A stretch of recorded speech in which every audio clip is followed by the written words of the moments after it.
3 xonali ikkinchi etajdan yangi uylardan so'ragan aziz obunachilarimiz uchun tezda shoshilamiz aziz obunachilar, ikkinchi etajdan bo'lyapti.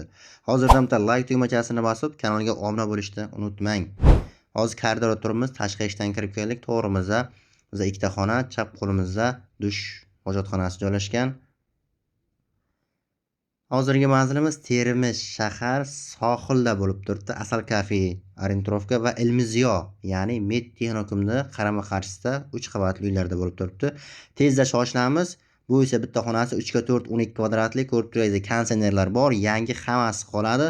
Bunaqa narx har doim chiqavermaydi Termiz uy savdosi kanalida. Tezda shoshilamiz. Yana ikkinchi etajdan. Va esa xuddi shu razmerda yana bitta xonasi. 12 kvadrat 3x4, bu esa ko'chaga qaragan xonasi. Aziz obunachilar, bu uyimizning plyus taraflari hozir aytib o'tamiz, ham ko'rsatib o'tib ketamiz. O'ziga alohida katyol qo'yilgan. Ya'ni 15-20 million so'm boshqa uylar razisasi bor. Boshqa qo'shnilarda, ya'ni umumiy quruvchi tomonidan qo'yilib ketgan, u ishlamaydi, shuning uchun alohida o'zining katyoli bor. Xolodilnik, konditsioner deysan, barcha jihozlar, gaz plita va kuxni mebelga chamasi yo'qlar. Ko'rib turganingizdek, Medtexnikum Ilmiziyo shaharda juda yaxshi joyda bo'lyapti aziz obunachilar. Sohil chekka deydi, gaz yo'q deydi, suv yo'q deydi. Aslo unday emas. Agar gaz, suv, svet bo'lmaganda o'sha yerda shuncha aholi yashamas edi aziz obunachilar. Endi esa 3-xonasi, ya'ni detskiy xonasi bilan tanishtirib o'tamiz. Bu yerda esa detskiy xonasi, garderoblari bor.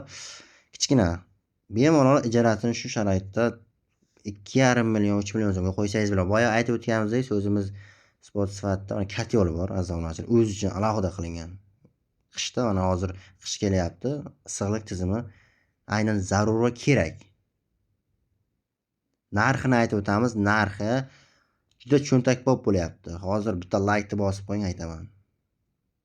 Narxi esa 335 million so'm deb baholandi. Bunaqa narx ikkinchi etajdan chiqaravermaymiz. Yanada mana dushovoylari ham qo'porilib tashab, remont qilingan, ko'rib turganingizdek.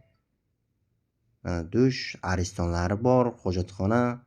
Aslan muammosi yo'q. Tezda shoshilamiz. Hech qanday taqiq, ikkilamchisi, bankdan qarz yo'q. Sraz nomimizga notarius bo'ladi.